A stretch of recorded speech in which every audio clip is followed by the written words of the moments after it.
La lectura de hoy sería en 2 Corintios capítulo 8 y estamos considerando diversos aspectos de la gracia de Dios en el Nuevo Testamento. Esta es la número 14 que vamos a considerar y es la ofrenda como una gracia de Dios. En otras ocasiones hemos visto este tema y vamos a mirar algunos otros aspectos. En 2 Corintios 8:1 dice que asimismo, hermanos, os sabemos saber la gracia de Dios que se ha dado a las iglesias de Macedonia. Estos hermanos, como en casi todas las provincias del imperio, estaban pasando por una crisis económica, corrupción política y exceso de gastos militares.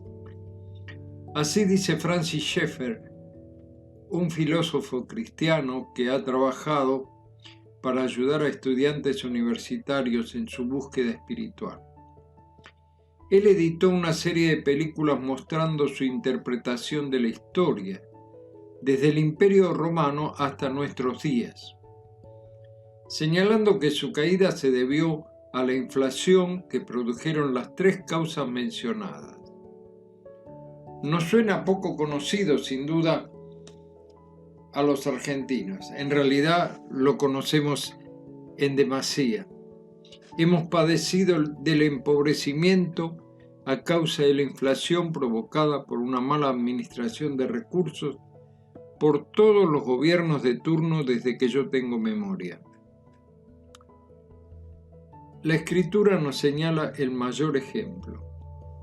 Porque ya conocéis la gracia de nuestro Señor Jesucristo, que por amor de vosotros se hizo pobre, siendo rico, para que vosotros con su pobreza fuisteis enriquecidos.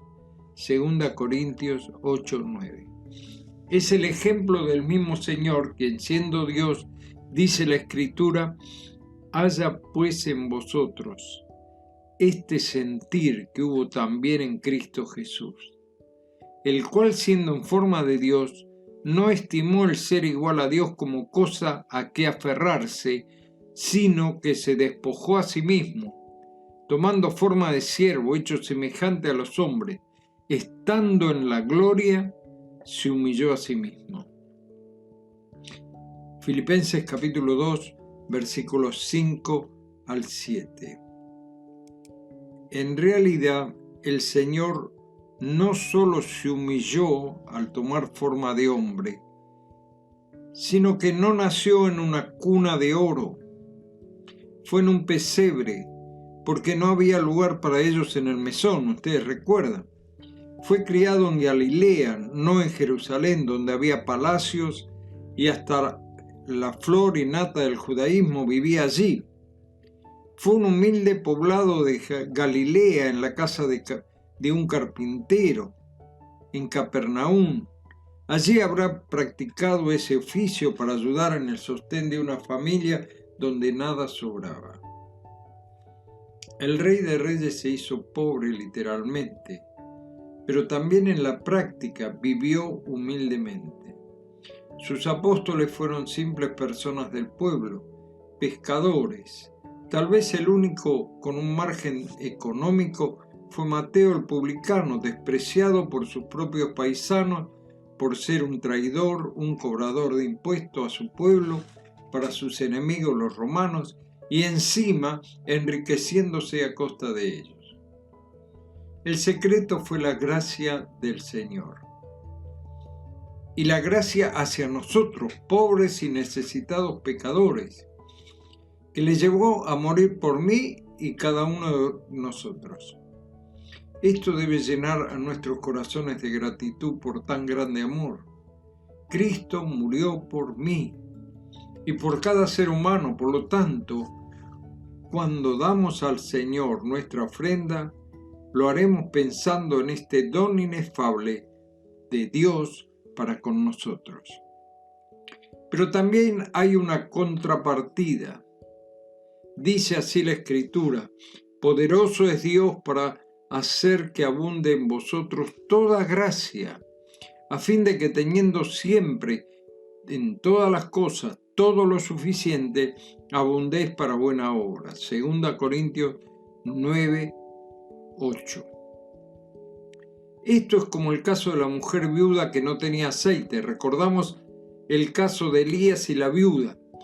No dudó en entregar todo cuanto tenía al profeta, confió en su promesa, dio cuanto tenía y escuchó luego que el profeta le dijo de parte de Dios mismo: porque Jehová, Dios de Israel, ha dicho así: la harina de la tinaja no escaseará, ni el aceite de la vasija disminuirá hasta el día en que Jehová haga llover sobre la faz de la tierra. Entonces ella fue e hizo como le dijo Elías, y comió él y ella y su casa muchos días, y la harina de la tinaja no escaseó, ni el aceite de la vasija menguó, conforme a la palabra que Jehová había dicho por Elías. Primera Reyes, capítulo 17, del 13 al 16.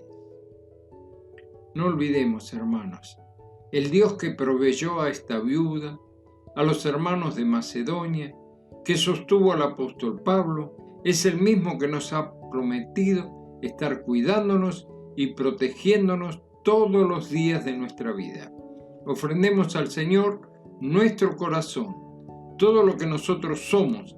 Esperemos y confiemos en la gracia superabundante que será derramada a nosotros más abundantemente de lo que merecemos. Que el Señor nos ayude, que el Señor nos bendiga, que el Señor nos sostenga en medio de esta crisis sanitaria. Oremos a Él por nuestros amigos, oremos por nuestros hermanos, oremos por nuestra patria. Que el Señor bendiga a la Argentina. Y oremos también para que su voz sea escuchada en todo el mundo. Que el Señor nos bendiga. Será hasta mañana, si Dios lo permite.